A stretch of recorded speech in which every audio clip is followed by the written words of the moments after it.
Hello students. एक बार फिर से आपका स्वागत है मेरे YouTube channel Vrinda Utkarsh and easy way to English. इससे पहले हमने पढ़ा था part 1 the tale of Bishnois और उसमें हमने पार्ट 1 तक जंबाजी के जो एफर्ट्स थे उनके बारे में पढ़ा। जंबाजी ने बहुत कोशिशें करने के बाद अपने लोगों को रोका, उनको इस बात के लिए तैयार किया कि हमें यहाँ रुक करके ही अपनी वनस्पति को, अपनी मातृभूमि को, अपने जीव जंतु को बचाना होगा। आज हम आगे देखने वाले हैं कि जो जंबाजी ने एफर्ट्स डाले थे, प्रयास किए थे, उनका क्या परिणाम रहा। Results of Jambaji's efforts. लोगों ने उनकी बात को सुनना शुरू किया और देखते ही देखते जो उनकी टेरिटरी थी, उनका जो इलाका था, वो वापस territory turn into dense forest. उनका पूरा इलाका एक घने जंगल में बदलने लगा। वहां पर वनस्पतियां उगने लगी और धीरे धीरे वो पूरा इलाका एक वन में परिवर्तित होने लगा। Abundant browse for cattle. अब पशुओं के लिए किसी भी प्रकार से चारे की कोई कमी नहीं रह गई थी। उनके लिए पर्याप्त रूप से भोजन उपलब्ध होने लगा। लैंड फर्टाइल, जो जमीन जिसको अभी तक वहां के लोग अनुपजाऊ समझ रहे थे, अब वही धरती सोना उगलने लगी, वह धरती उपजाऊ होने लगी। प्रॉस्परस बिश्नोईस, और जो बिश्नोई किसी समय में पलायन कर रहे थे, अब वो समृद्ध होने लगे, धनी होने लगे। जंबाजी अब संत के रूप में वहां पर स्थापित हो चुके थे और हजारों की तादाद में लोग उनके अनुयायी बन गए थे और वो, इससे पहले हमने बात की थी, वो बिश्नोईस कहलाने लगे। शताब्दियां बीतती चली गई। जंबाजी की 9वीं पीढ़ी के बाद, लगभग 1730 ईस्वी सन की बात है, Maharaja Abhay Singh was the king of Marwar. जिस समय जंबाजी का जन्म हुआ था, जोधपुर के राजा जोधा थे, राव जोधा, और उनकी भी 9वीं पीढ़ी के बाद में महाराजा अभय सिंह मारवाड़ के राजा बने। बिश्नोई लगातार संख्या में बढ़ते जा रहे थे। हालांकि जंबाजी अब इस दुनिया में नहीं रहे, लेकिन उनके अनुयायी आज भी उनकी उन सभी बातों का, उनके उपदेशों का अनुसरण कर रहे थे। महाराजा अभय सिंह राव जोधा की 9वीं पीढ़ी में आ गए थे। महाराजा अभय सिंह अब मारवाड़ के राजा थे। महाराजा अभय सिंह ने निश्चय किया कि अब उनको एक महल बनाना चाहिए था, क्योंकि जो पुराने महल थे वो जर्जर हो चुके थे। तो महाराजा ने अपनी जो विश थी, अपनी जो इच्छा थी, वो अपने दरबारियों के बीच रखी। महाराजा, जो कि एक महान प्रतापी राजा के रूप में स्थापित हो चुके थे, महाराजा अभय सिंह, जब उन्होंने ये इच्छा की तो जोधपुर में वहां एक सैंडस्टोन खूब मात्रा में मिलता है, लेकिन उसको जोड़ने के लिए चूना पत्थर की आवश्यकता होती है। Maharaja Abhay Singh was the king of Marwar wished to build a palace. उन्होंने एक महल बनाने की एक इच्छा की, लेकिन उसके लिए लाइम की आवश्यकता थी। लाइम, और लाइम अर्थात चूना पत्थर वहां बहुत मात्रा में पाया जाता है, लेकिन समस्या उसकी यह है कि उस चूना पत्थर को एक भट्टों में पकाया जाता है और उन भट्टों को चलाने के लिए बहुत ईंधन की आवश्यकता होती है। भट्टे जहां पर चूना पत्थर को पका करके उसको एक मटेरियल के रूप में तैयार किया जाता है, वो किल्स का मतलब होता है भट्टे, जहां पर वो चूना पत्थर तैयार किया जाए। अब समस्या ये थी कि वह मारवाड़ जहां पर पहले से ही वनस्पति नहीं थी, जहां पर केवल और केवल रेगिस्तान था, केवल सूखा प्रदेश था, वहां इतने सारे ईंधन की व्यवस्था कैसे हो।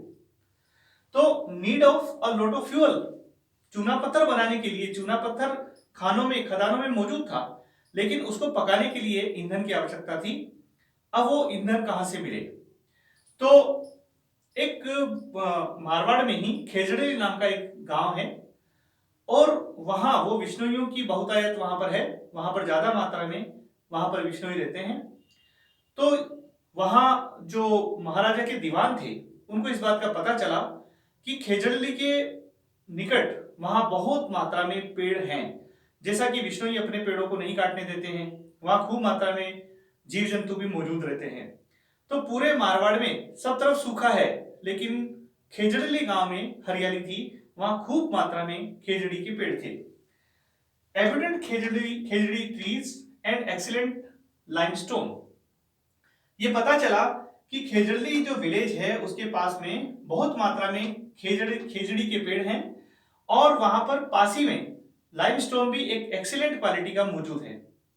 तो क्यों ना खेजड़ली गांव से पेड़ों को काट करके उनका ईंधन के रूप में इस्तेमाल किया जाए और चूना पत्थर तैयार किया जाए।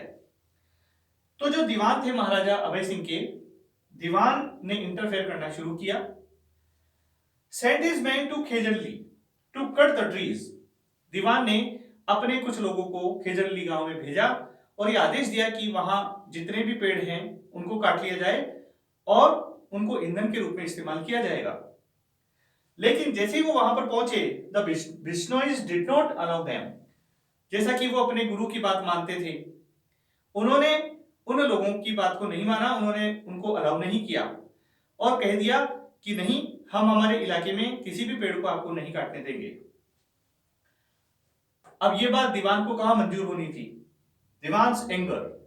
अब यहां पर दीवान का जो गुस्सा था वो 7वें आसमान पर चढ़ गया था और again sent them to cut the trees. फिर से उसने अपने लोगों को पेड़ काटने के लिए वापस खेजड़ली गांव में भेजा, साथ ही वो खुद भी वहां पर पहुंच गया। The Bishnois pleaded. यहां पर आप समझें, बिश्नोइयों ने, जो संत जंबा जी के अनुयायी थे, उन्होंने उन सभी लोगों को, जो दीवान के लोग थे, उनसे निवेदन किया, उनसे प्रार्थना की कि उनका जो धर्म है उसको वो ना तोड़े।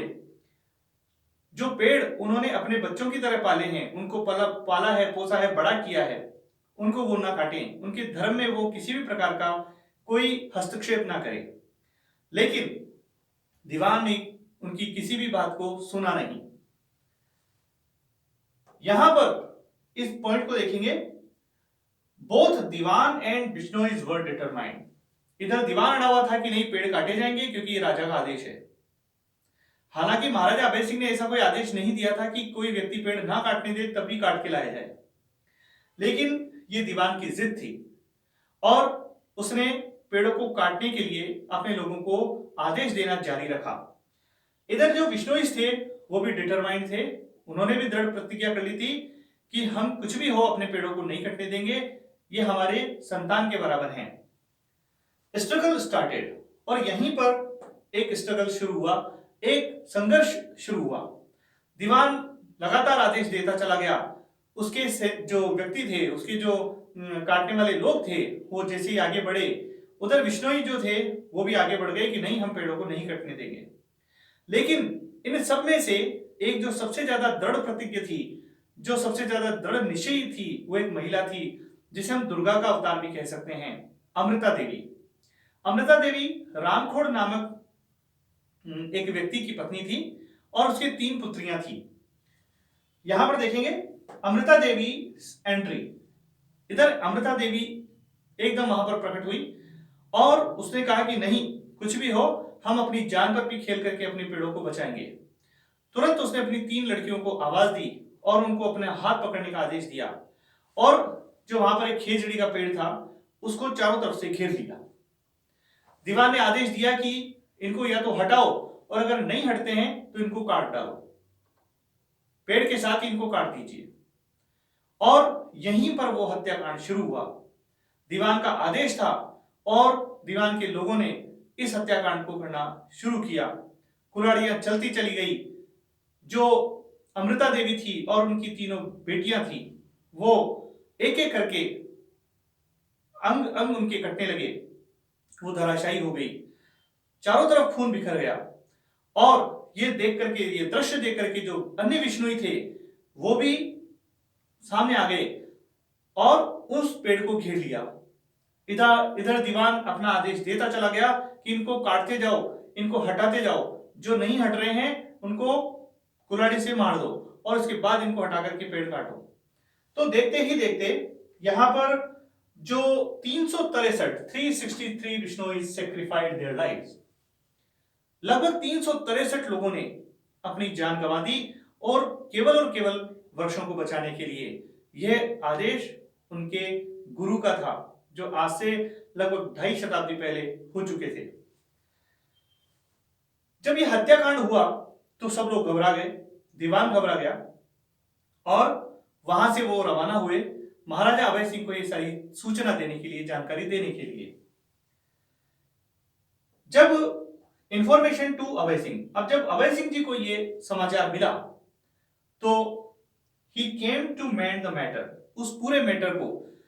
हालांकि अभय सिंह एक ऐसे राजा थे जिन्होंने औरंगजेब के सामने भी अपनी वीरता का लोहा मनवाया था, लेकिन यह एक ऐसी एक नैतिक बात थी जिसके लिए वो खुद भी विरोध नहीं कर सकते थे बिश्नोइयों का, क्योंकि उन्हें पता था बिश्नोई अपनी बात पर सही थे। यहां पर इस मैटर को ठीक करने के लिए अभय सिंह जी वहां पर आए। उन्होंने उन रोते बिलखते बिश्नोइयों की कथा को सुना। आसपास के कई सारे गांवों के बिश्नोई वहां पर इकट्ठे हो चुके थे। केवल और केवल उनकी एक ही प्रार्थना थी कि उनका जो धर्म है वो रहे, उनके पेड़, उनके जीव जंतु सुरक्षित रहें। महाराजा ने उनकी बात को सुनकर के कॉपर प्लेट इंस्क्रिप्शन, यहां पर एक ताम्रपत्र अर्थात तांबे की एक बहुत बड़ी प्लेट बनवाई और उसमें एक आदेश दिलवाया कि आज के बाद से जो भी बिश्नोइयों के गांव हैं, बिश्नोइयों के जो इलाके हैं, उनमें कोई भी किसी भी पेड़ को नुकसान नहीं पहुंचाएगा और वहां किसी भी प्रकार के जानवर को नहीं मारा जाएगा। यह आदेश महाराजा ने एक ताम्र प्लेट के ऊपर, एक तांबे की प्लेट पर अपने आदेश को वहां पर उस पर गुदवाया और वहां पर लगवा दिया।